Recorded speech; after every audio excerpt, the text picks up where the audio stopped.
সারাদিন হকারি করে ভ্যানের উপরে কাপড় বেচে 300 টাকা ইনকাম করে, আর ওখান থেকে আপনাকে আমার 100 টাকা দিয়ে চলে যেতে হবে।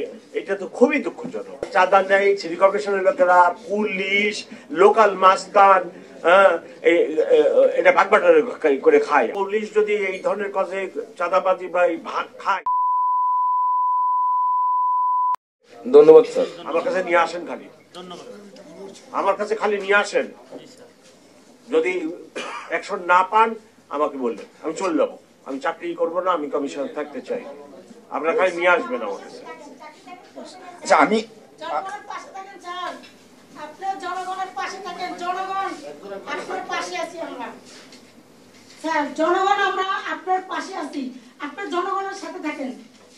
যদি কোনো দুর্নীতি, চাঁদাবাজ এই বাংলাদেশ যদি কোনো অরাজকতা করতে কেউ চায়, তাদের বিরুদ্ধে আপনাকে সাথে নিয়ে আমরা থাকবো। জনগণ কে থাকবেন না? অবশ্যই আমরা দেশকে একদম সম্পূর্ণ পরিবর্তনের করার এবং আপনার সাথে জনগণ থাকবে। আপনি জনগণের সাথে থাকেন, কিন্তু এরাও শত্রু মুখোশের আড়ালে এই মুখোশটা খুলে দিতে চাই। এই মুখোশটা খুলে দিতে চাই। সবাই সম্মিলিত এবং সবাই ঐক্যজোট হয়ে চাঁদাবাজির সাথে চাঁদা যে কোনো চাঁদা, ঢাকা শহরে যে কোনো চাঁদাবাজি বা কানেকশন এটা সেটার সাথে অনেকগুলো প্রতিষ্ঠান, অনেকগুলো গ্রুপ অফ পিপল জড়িত, এক গ্রুপ না।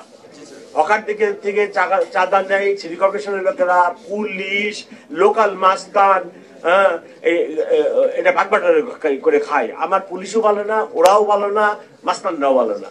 তা আমি কি এগুলো জানি না? আমি তো আপনাদের একজন, ঠিক আছে, আমি জানি।